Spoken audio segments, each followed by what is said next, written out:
Assalaamu calaykum. Muuqaalkan maanta waxaan uga hadli doonaa qorshahaaga cidnaha la wadaagin.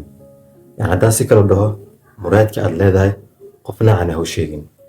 Waxaan arkay social media dad inta la wareysanayo tusaale kale la dhahay sanadka cusub maxaa qorsheynaysa inaad noqoto. Qof walba fikradiisa uu ka dhiibanaya. Wuxuu leeyahay qof baa waxaa arkaysa dhahaya waxaa rabaa 2024 inaan guursado. Sidoo kale waxaa arkaysa qof dhahaya 2024 waxaa rabaa in wadanka aan ka baxo aan tahriibo. Balse wax walba wuxuu ku qurux badan waxay tahay markaad si hoose aad u wadato. Wax walba marka siraysanayso. Noloshaada ha ku ahaato wax private ku ah, qaas ku ah. Maanta waxaan ku jirnaa waxay tahay waa 2023. Taariikhdan waxay ku beegan tahay 31 bisha 12aad 2023. Berito waxaan u bilaaban doontaa waxay tahay waa 2024. dad badan ay waxay qorsheynayaan in maxayrada sanadka cusub wax cusub ay la yimaadaan. Balse wax walba wuxuu ku qurux badan waxay tahay markaad siraysanayso. Xitaa waxaa la ogaaday cilmiga hadda ugu dambeeyay haddii maxayrada wax aad rabto mustaqbalka dambe in aad samayso haddaad sheegto inaysan ku hagaagi doonin.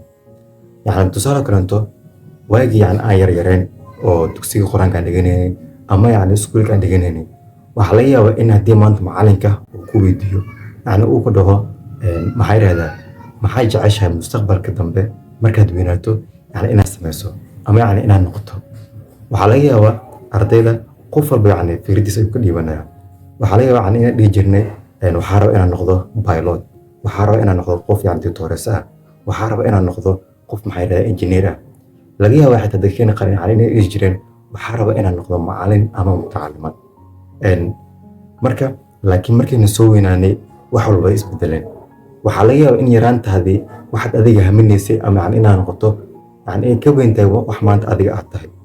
Qorsheheedii wax dhan isbedeleen. Waayo xitaa Nabiga Calayhi Salaatu Wasalaam wuxuu yiri haddaad muraad aad leedahay muraadkaaga dad dhan ha u sheegin. Qofna ha la wadaagin. Waxaa laga yaabaa in lagu ballan qaado wax adiga nafsadaada farxad gelin kara. Tusaale kale haddii lagu dhaho sanadka cusub hadiyad aan ku keen doonaa ama haddii lagu dhaho sanadka cusub waxaad ku farxada ku siin doonaa.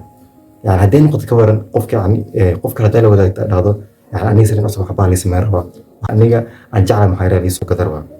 Laakiin waxaa laga yaabaa waxaasi adiga dadka la wadaagto ama u sheegtay in qofkii uusan ku sameynin adiga murugo ay ku dhaliso dadkii adiga la wadaagtayna maxay ku sheegaan halkaas adiga ka dareento murugo. waayo Nabiga Calayhi Salaatu Wasalaam wuxuu yiri inna likulli ni'matin mahsuud. Nicmo kasto qof baa ka xasdaya. Haddii maanta nicmad aad leedahay ama haddii wax lagu siiyo qof baa ka xasdaya ku dhagraya. Ana ku ogoleynba in wax adiga aad lahaato ama wax adiga aad samaysato. Marka waxaan jeclaan lahaa in haddii maanta qorshahaaga sanadka cusub 2023 hadday qorshe aad leedahay qofna aadan la wadaagin waxaaga sirayso si hoos u samayso.